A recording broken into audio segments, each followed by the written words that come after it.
Sabi ko naman sa'yo eh, magkakabati din yung mag-ina.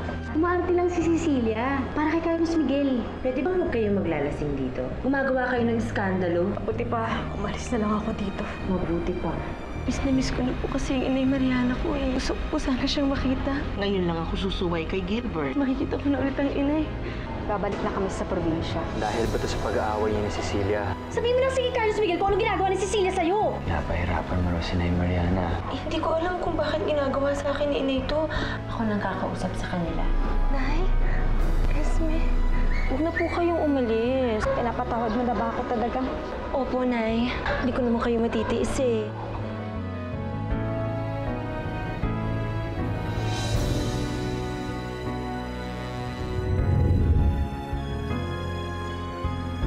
Bakit pati nanay ko inagaw mo?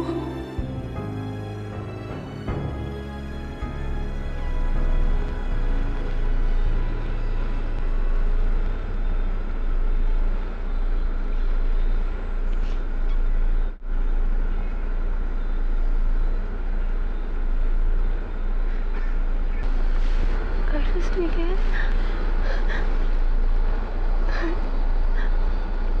Oh, nagkaayos na ba tayong lahat? Okay na?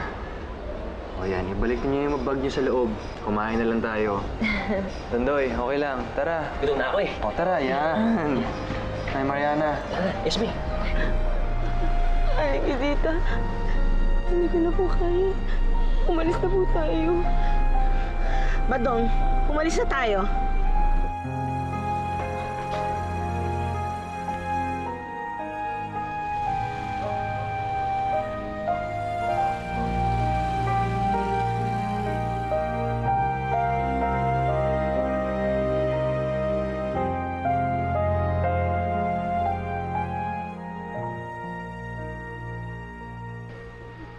Paano kami nakakita sa inyo? Ha? Di nasira na yung mga plano natin. Manang Edita, bakit hindi naman kasi kinukusinti si Cecilia? Gilbert, naawa lang naman ako kay Cecilia. Gilbert, sa akin ka na lang magalit. Ako naman yung pumilit kay Manang Edita eh, kasi gusto ko lang naman makita yung inay eh. So ano ngayon? Sumaya ka ba nung nakita mo? Hindi ba't mas lalo ka nasaktan?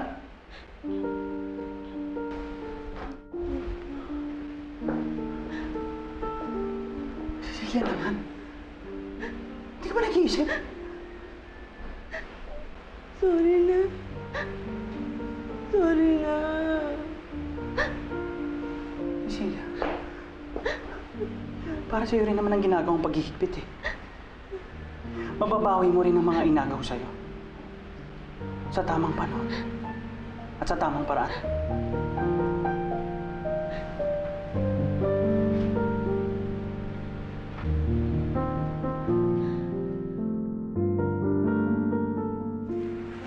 Hindi naman po kasi tama to eh. Dapat di na kayo nagpapigil kay Cecilia kanina. Mas masaya naman tayo sa probinsya eh. Esme, maiintindihan ko kung magdedesisyon kang umuwi. Alam ko namang nag-aalala ka lang kasi sa akin. Pero di ba sinabi niyo po kanina, mas okay na maghiwalay muna kayo?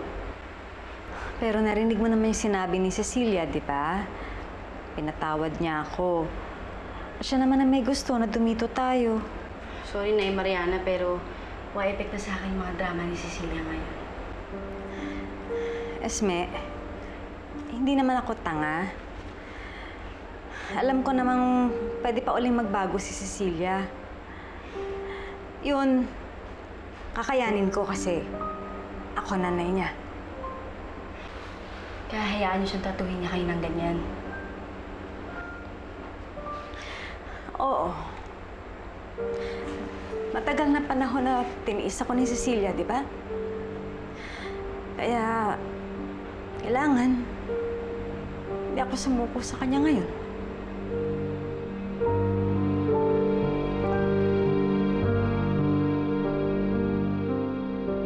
Hello, Alvin. Yeah, sorry, I'm late. I'm on the way na, I'm on the way. Miguel! Sige, bye-bye. Salamat, ah. Hindi dahil sa'yo. Hindi kami nagkabati ni Inay. Wala yun, Cecilia. Mahal naman kita. At mahalaga din sa akin ang mga taong mahal mo. Okay? Promise. Hindi na kami mag-aaway ulit ni Inay. Hindi mo na kami poproblemahin ulit. Okay, that's good. But I have to go now, okay? I have to go to office. I'll see you. Bye!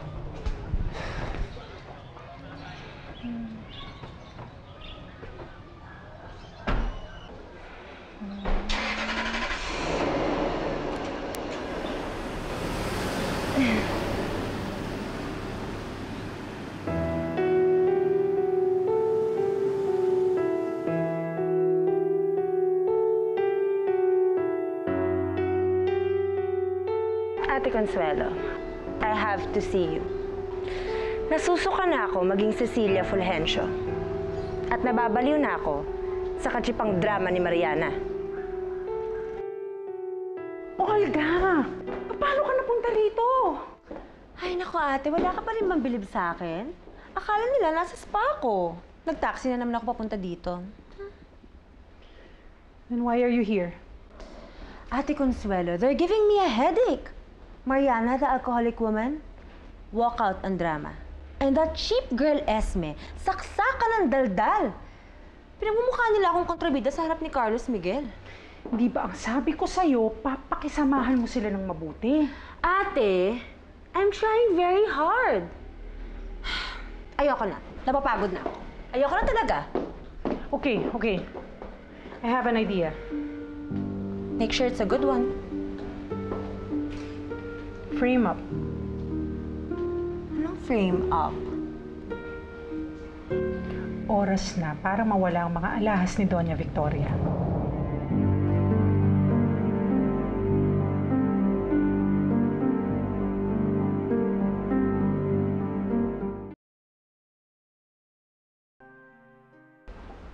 Salamat po. Salamat. Parang may kulang. Parang kailangan ng wine or champagne. Alam ko na. Maggie, kuha naman yung prosecco dun sa may bar. Oh. Gilbert, hindi ako uminom ng alak eh. Cecilia, you have to learn. Kasi eventually, you'll be drinking sa mga social gatherings eh. Huwag kang mag-alala. Hindi naman ako gagawa ng bagay na ikakapahamak mo. Just trust me. Manang, saan na yung soup? Hey! Eto na!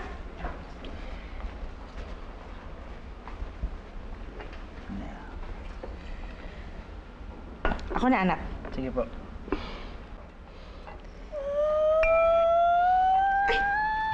Si Marita Bernadette yun, ha? Sir, can you give us an update on the Altamonte Group of companies? Yes, of course. So far, the Altamonte Group of Companies has been doing very, very well, and I'm extremely happy with our progress. As you may know, it all started with the Mansala property. When we got that property, we really developed it, and we were able to showcase our talents and Ito, Bernadette! Ito, Bernadette! Bakit mo iniwan mo sa TV na palinutuloy-palino tungkol sa mga Altamonte? Naku, hindi ko alam na naiwan ko pala. Pasensya na. Ano naman? Pasensya na. Kinuha ko yung gamot niya, tsaka maghahapunan na kayo, eh. Tama. Wala na. Wala na mananakit sa'yo. Paprotektahan kita sa mga Altamonte.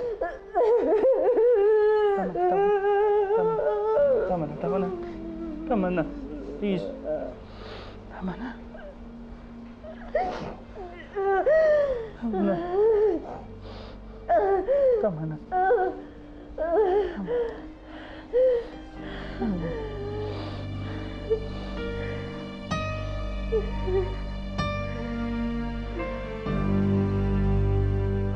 Lola Vic, bakit niyo po kami pinatawag lahat dito? May problema po ba? May nawawala akong mamahaling alahas.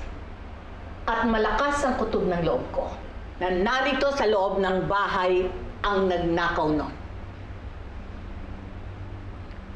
Basta po ako, mahirap lang po ako, pero hindi naman po ako gumagawa ng ganun. Esme, ang ibig sabihin ni Lola Vic, lahat tayo suspect dito. Tama si Cecilia. Wala naman tayong dapat ikatakot kung wala naman tayong kasalanan. Halugugin ninyo ang bawat sulok ng mansyon na ito! Hindi kayo titigil hanggang hindi lumalabas ang alahas na yon. Naiintindihan nyo?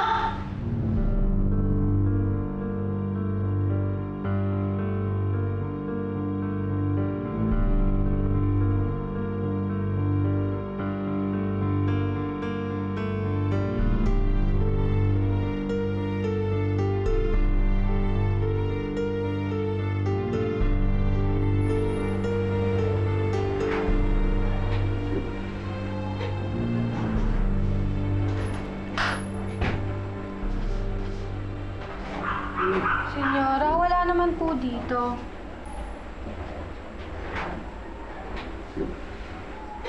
Wala rin po dito, senyora. Wala rin po dito sa mga gamit ni senyora. Senyora, wala rin po dito sa mga gamit niya.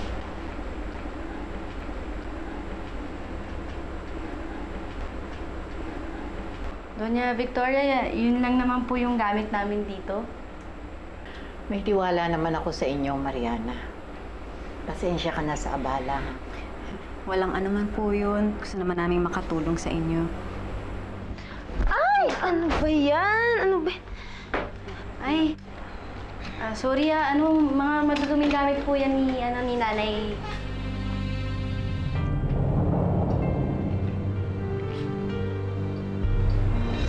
Ano yun? Ay, ito po.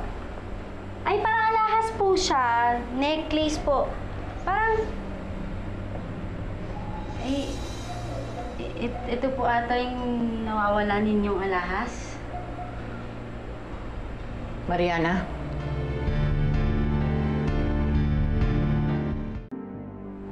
Doña Victoria, hindi po akong kumuha niyan. Hindi ko nga alam kung paano napunta yan dyan eh.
Maniwala kayo sa akin, malinis ang konsyensya ko.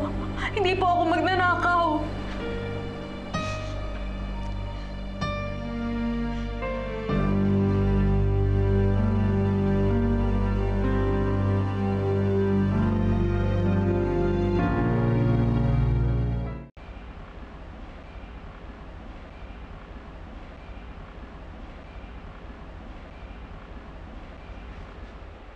Cecilia?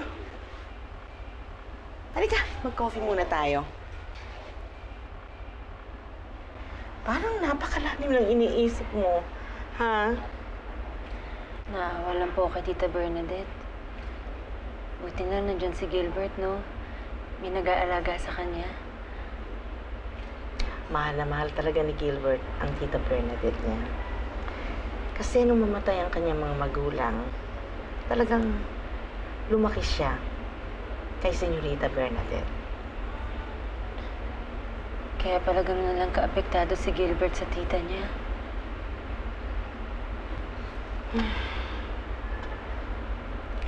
Pero, hindi po ba masyadong bata si Tita Bernadette para maging tiyahin niya?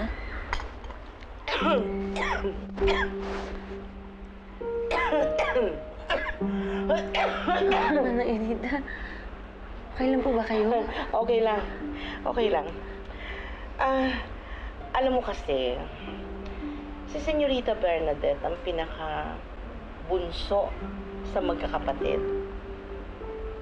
Kaya talagang malaki ang kabataan ni Senyorita Bernadette. Alam mo, mula nang mangyari yung tumalon si Senyorita Bernadette mula sa bubong ng mansyon, talagang binabantayan siya ni Gilbert. Hindi natutulog, hindi kumakain. Talagang hinihintay niyang magkamalay si Senyorita Bernadette. At nung magising nga ito, wala na itong bukang bibig kundi ang mga altamonte.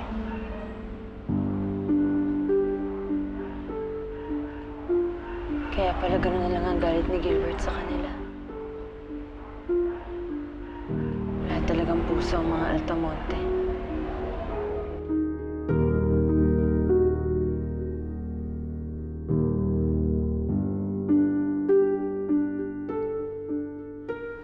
I'm sorry, Carlos Miguel. Pero kailangang pagbayaran ni Mariana ang ginawa niya. Lola Vic, maawa na po kayo sa nanay ko. Mahal na mahal ko po siya. Dati ko pa po alam na malikot yung kamay niya, pero akala ko nagbago na siya. Kung kinakailangan, lumuhod ako sa inyo. Cecilia, no. Hindi mo kailangan gawin yan. Wala kang kasalanan dito. Pero Carlos Miguel, nanay ko siya. Ayokong makulong siya dahil sa ginawa niya. Lola Vic, hindi ba natin kayang ayusin to sa mas maayos na paraan? Please. Kung gusto niyo po, ipadala na lang natin sila sa probinsya.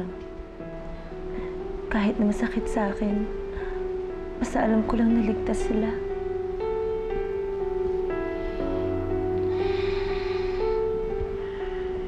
Hindi ako bumabali ng aking salita. But I'm doing this for you, Carlos Miguel. Patatawarin ko si Mariana. But I want her out of this house. Hindi ako mapapalagay na alam kong may kasama akong isang malikotang kamay. Thank you, Lola Vic. Thank you, Lola Vic. I'll take that.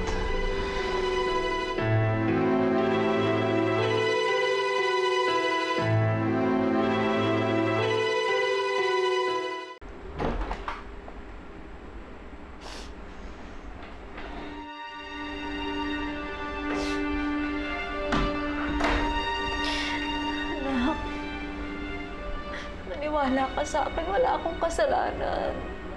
Hindi ko yung magagawa sa pamilya ng asawa mo. Nay, naniniwala naman ako sa inyo eh. Kaya lang, mahirap itanggi kay Doña Victoria.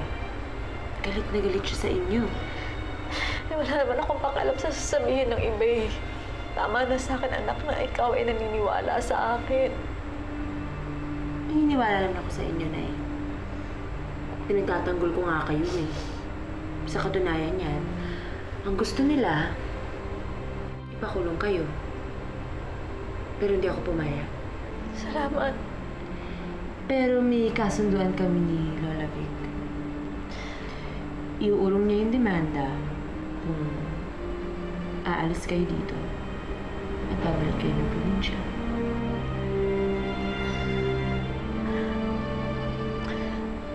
Naiintindihan ko. Kahit masakit sa akin na magkakahiwalay tayo, anak.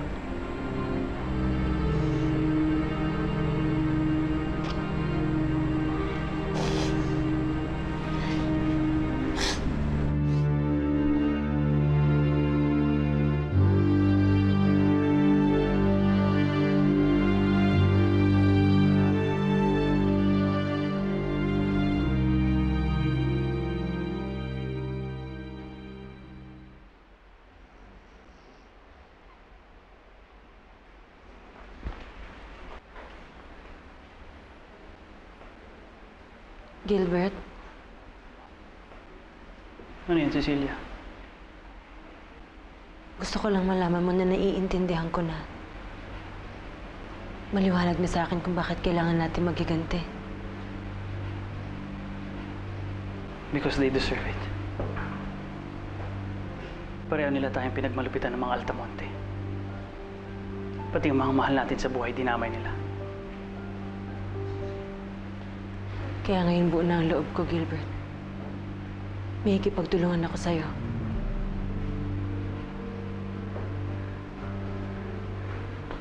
Salamat, Cecilia. Pinapangako ko sa'yo. Hindi kita bababayaan. Siya nga pala. Nakausap ko na si Dr. Perez. Malapit na daw tanggalin yung benda sa mukha mo. Talaga?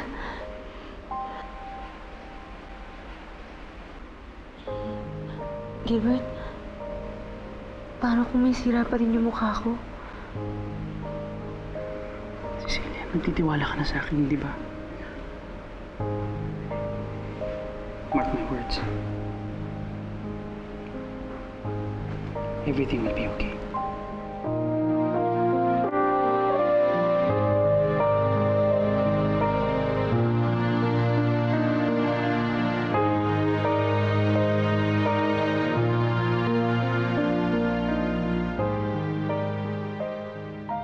Wala na yung mga peste sa buhay ko. Good riddance. Hindi okay yun kasi nanay ka niya eh. Tapos tinapong ka lang niya dito. Mariana! Kailan ka pa nagbalik dito? Kasama ba anak mo? Sino anak? Let's get down to the real business. What if tulungan na lang kita sa opisina? Gusto mo magtrabaho? Bubuhayin ng mga Altamonte ang business natin. Ang hindi nila alam, isang Villavisar din naman ang napangasawa ni Carlos Miguel. Marami nang nagawang kasalanan sa akin si Carlos Miguel. Ngayon, tuturuan ko na siya ng leksyon.